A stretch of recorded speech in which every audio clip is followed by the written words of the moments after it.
Bienvenue dans After the Storm, là où tout commence. Le podcast pour les femmes qui ont traversé des tempêtes et qui sentent que la suite les appelle. Ici, on parle de transformation, d'identité, de décision et d'audace. Parce que la tempête, elle t'a pas brisé, elle t'a préparé.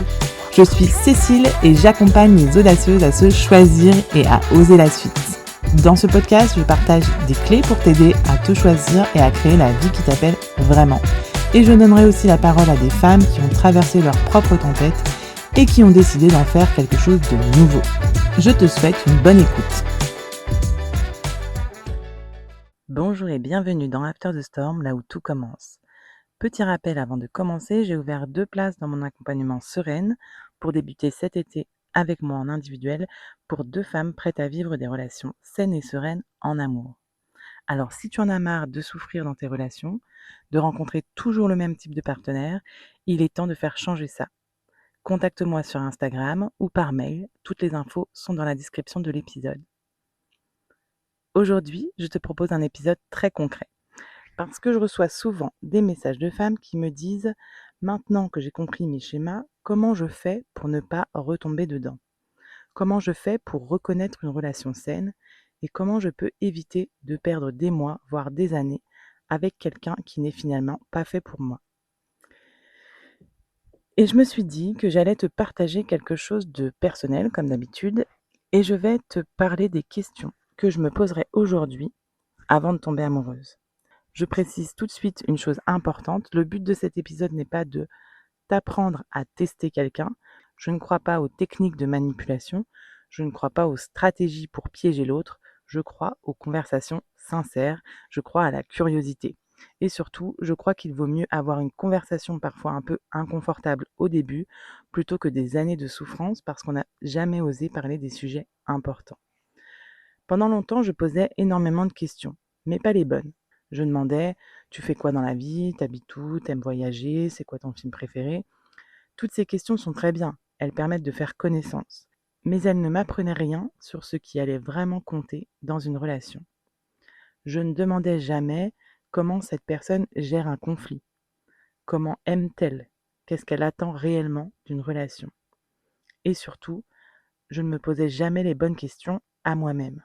Parce qu'avec le recul, je me rends compte que le problème n'était pas seulement que je connaissais mal les autres, c'est que je ne m'observais pas. Je tombais très vite amoureuse, enfin je croyais tomber amoureuse. Aujourd'hui, je dirais plutôt que je tombais amoureuse d'une projection. Je rencontrais quelqu'un, et j'imaginais déjà notre histoire, nos vacances, notre appartement, nos enfants, notre futur. Et plus je projetais ce futur, moins je regardais la réalité. Je voyais ce que j'avais envie de voir. J'interprétais, je minimisais, je trouvais des excuses, parce qu'au fond, ce que je voulais par-dessus tout, ce n'était pas connaître cette personne, c'était que cette personne me choisisse. Et ça change tout.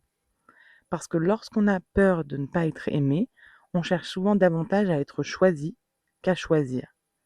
Je vais te dire quelque chose qui a complètement changé ma manière de vivre mes relations. Aujourd'hui, avant de me demander « est-ce que je lui plais ?», je me demanderais « est-ce que cette personne est vraiment faite pour moi ?» Tu vois la différence ?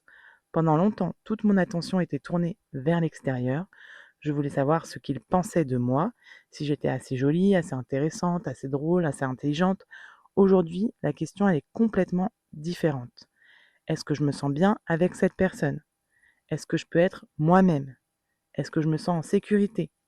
Parce que finalement, la première personne que j'interrogerai aujourd'hui, ce n'est pas l'autre, c'est moi. Et c'est de ces questions-là dont j'ai envie de te parler maintenant. Avant même de chercher à connaître l'autre, aujourd'hui, je commencerai par apprendre à m'observer. Et je crois que c'est quelque chose qu'on nous apprend jamais. On nous apprend à séduire, à faire bonne impression, à montrer le meilleur de nous-mêmes, mais très peu de personnes nous apprennent à nous demander comment est-ce que je me sens dans cette relation. Parce qu'au fond, c'est probablement la question la plus importante.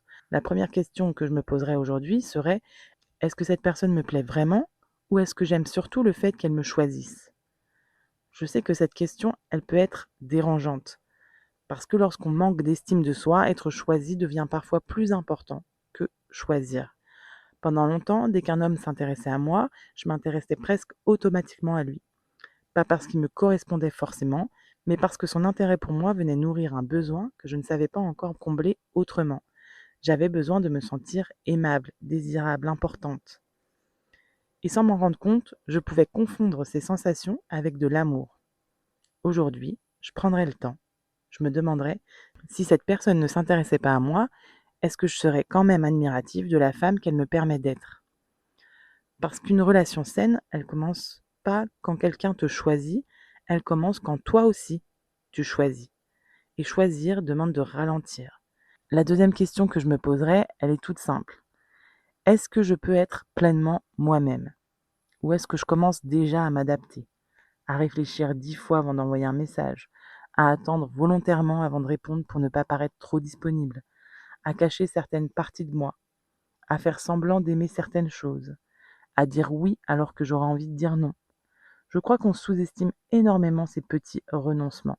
On se dit que ce n'est pas grave, qu'il faut bien faire quelques concessions, mais une relation ne commence pas le jour où on emménage ensemble. Elle commence dès les premières interactions. Et si tu commences déjà à t'éloigner de toi-même pour être aimé, il y a de grandes chances que ça continue ensuite. Je ne dis pas qu'il ne faut jamais faire de compromis, bien sûr que si, mais il y a une différence immense entre compromis et abandon de soi. Pendant longtemps, je ne voyais pas cette différence. Je pensais que l'amour demandait de s'adapter. Aujourd'hui, je crois que l'amour demande surtout de pouvoir rester soi. La troisième question que je me poserais, elle est peut-être ma préférée.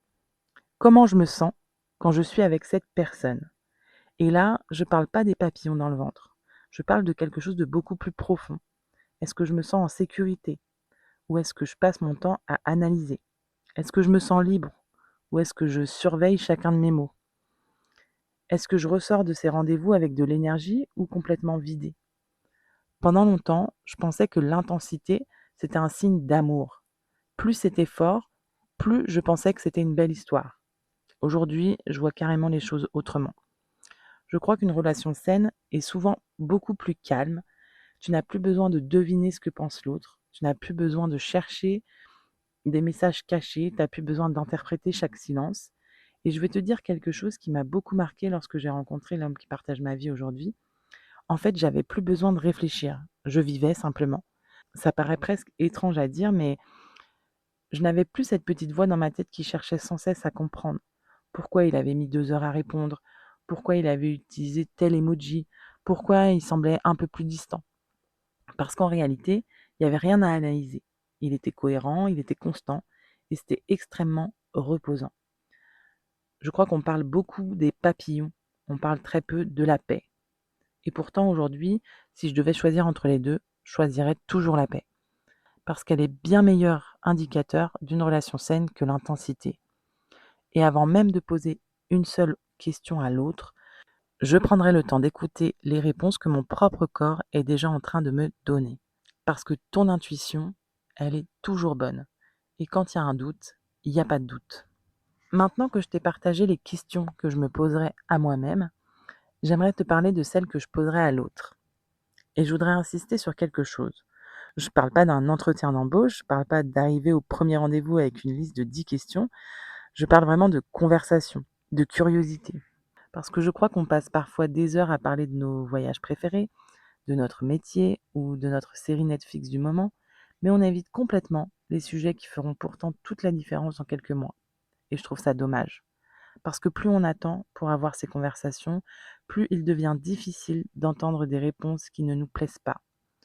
Quand on commence à s'attacher, on a naturellement envie de protéger la relation, alors qu'au début, on est encore capable d'écouter avec beaucoup plus de lucidité. La première question que je poserai aujourd'hui, elle est toute simple. Qu'est-ce que tu cherches aujourd'hui? Ça paraît évident et pourtant très peu de personnes la posent vraiment. Ou alors elles la posent sans écouter la réponse. Parce qu'au fond, ce n'est pas seulement ce que la personne répond qui m'intéresse, c'est aussi la façon dont elle répond. Est-ce qu'elle semble claire? Est-ce qu'elle hésite? Est-ce qu'elle dit vouloir une relation sérieuse, tout en expliquant qu'elle ne veut surtout pas s'engager? Est-ce que ses paroles sont cohérentes avec ses actes? Je crois qu'il faut apprendre à écouter au-delà des mots. La deuxième question que je poserai est probablement celle qui m'apprendrait le plus de choses. Qu'est-ce que ta dernière relation t'a appris? J'adore cette question parce qu'elle ne cherche pas à savoir qui avait raison ou qui avait tort. Elle permet surtout d'observer la capacité d'une personne à se remettre en question. Si quelqu'un me répond: «Toutes mes ex étaient folles», «Je suis toujours tombée sur des personnes toxiques, j'y suis absolument pour rien», je me poserai des questions. Parce qu'une relation se construit à 2 et même lorsqu'on a été victime de certains comportements, il y a souvent quelque chose que l'on apprend sur soi. Aujourd'hui, si quelqu'un me posait cette question, je pourrais répondre très facilement.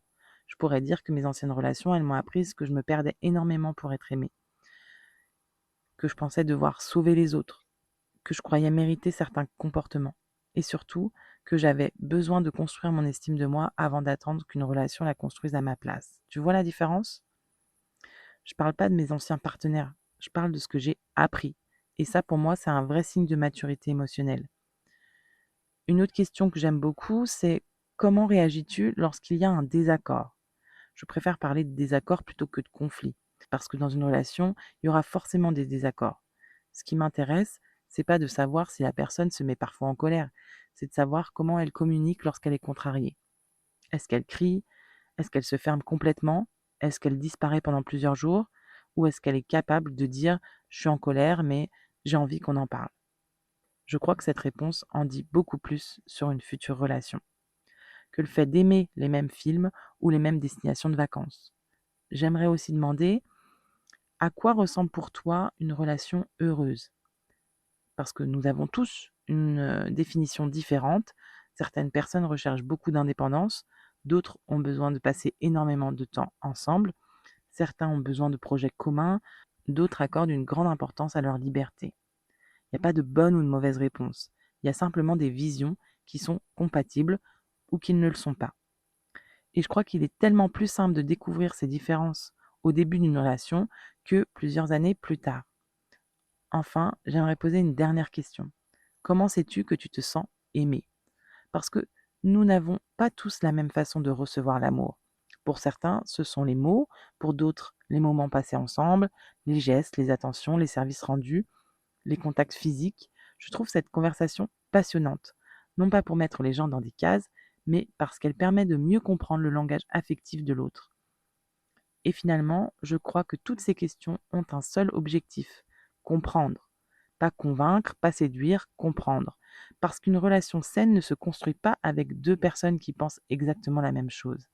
Elle se construit avec deux personnes qui apprennent à se connaître en profondeur. Et ça demande des vraies conversations, pas seulement de jolies discussions. Avant de terminer cet épisode, j'aimerais te partager ce qui est probablement le plus important. Parce que tu peux poser toutes les bonnes questions. Tu peux avoir des conversations passionnantes. Tu peux avoir l'impression que cette personne partage les mêmes valeurs que toi et pourtant, tu peux quand même te tromper. Pourquoi? Parce que les réponses sont importantes, mais les comportements le sont encore plus. Aujourd'hui, ce qui m'intéresse lorsque je rencontre quelqu'un, ce n'est plus ce qu'il promet, c'est ce qu'il fait. Parce que les mots peuvent être magnifiques. Peut-être tu as déjà vécu le love bombing, mais ce sont les actes qui construisent une relation. Je vais te partager la question qui a complètement changé ma façon de choisir. Une question que je me pose encore aujourd'hui quand j'ai besoin de faire le point sur ma relation. Si cette personne ne changeait jamais, est-ce que je serais heureuse dans cette relation? Prends vraiment quelques secondes pour y réfléchir. Parce que pendant longtemps, je ne choisissais pas les personnes pour ce qu'elles étaient. Je les choisissais pour ce que j'espérais qu'elles deviendraient. Je voyais leur potentiel, je voyais leurs blessures, leur passé difficile, leur manque de confiance, leurs souffrances, et je me donnais presque inconsciemment une mission: les aimer suffisamment pour qu'ils changent. Je pensais qu'avec assez d'amour, avec assez de patience, assez de compréhension, ils finiraient par devenir les hommes que j'imaginais. Aujourd'hui, je sais que c'est une illusion, parce qu'on ne construit pas une relation avec un potentiel. On construit une relation avec une personne, avec celle qui est en face de nous aujourd'hui, pas avec celle que l'on espère voir apparaître un jour. Et je crois que beaucoup de femmes ne souffrent pas parce qu'elles tombent amoureuses de la mauvaise personne. Elles souffrent parce qu'elles tombent amoureuses de la personne qu'elles espèrent que l'autre deviendra. Et ça, c'est une énorme différence. Si tu as écouté les épisodes précédents, tu sais sans doute que quand mon partenaire partait en déplacement, je créais systématiquement une dispute avant son départ. À l'époque, je ne comprenais pas pourquoi je faisais ça. C'est lui qui a fini par me le faire remarquer d'ailleurs. Aujourd'hui, je comprends. Je testais la relation. Je voulais vérifier qu'il restait. Parce que mon système nerveux, lui, connaissait le chaos, pas la sécurité. Et je crois que c'est une chose très importante à comprendre. Une relation saine, c'est pas toujours spectaculaire. Elle est souvent beaucoup plus simple, plus calme et plus prévisible. Et c'est justement ce qui peut être déroutant lorsqu'on a connu les relations toxiques. Alors si je devais résumer tout cet épisode, je te dirais ceci. Déjà, sois au clair avec toi, ce que tu veux. Tu vois, par exemple, quand moi j'ai rencontré mon partenaire actuel, je savais que j'étais dans un moment de ma vie où j'étais prête, sur les prochaines années, à construire une famille. Je voulais au moins un enfant. Et c'est une des premières questions que j'ai posées. Parce que j'étais prête, à ce moment-là, à renoncer à cette relation si c'était pas ce qu'il voulait. Donc, sois au clair avec ce que tu veux. Pose des questions. Bien sûr, intéresse-toi à l'autre. Cherche à comprendre qui il est. Mais surtout, observe. Observe si les actes suivent les paroles. Observe comment tu te sens en sa présence. Observe si tu peux rester pleinement toi-même et n'oublie jamais cette question. Si cette personne ne changeait jamais, est-ce que je serais heureuse de construire ma vie avec elle? Parce que l'amour ne consiste pas à attendre que quelqu'un devienne enfin celui que tu espères. L'amour consiste à choisir une personne pour ce qu'elle est déjà. Le but, c'est pas de trouver quelqu'un à réparer. Le but, c'est de rencontrer quelqu'un avec qui construire. Quelqu'un qui est prêt, aujourd'hui, à t'apporter ce que tu recherches. J'espère sincèrement que cet épisode t'aidera à regarder tes prochaines rencontres avec un regard différent ou même de remettre en question ta relation actuelle. Pas pour devenir méfiante, pas pour chercher les défauts chez l'autre, mais pour apprendre à choisir sans t'oublier. Alors si cet épisode t'a aidé, n'hésite pas à le partager à une femme qui est peut-être en train de rencontrer quelqu'un et qui a besoin d'entendre ces mots. Je te retrouve très bientôt dans un prochain épisode d'After the Storm, là où tout commence. Prends bien soin de toi. Merci d'avoir écouté After the Storm. Si cet épisode t'a parlé, tu peux t'abonner au podcast pour ne pas manquer les prochains. Et si tu penses qu'une femme autour de toi a besoin d'entendre ça aujourd'hui, n'hésite pas à lui partager cet épisode. Tu as traversé, maintenant ose. À très vite.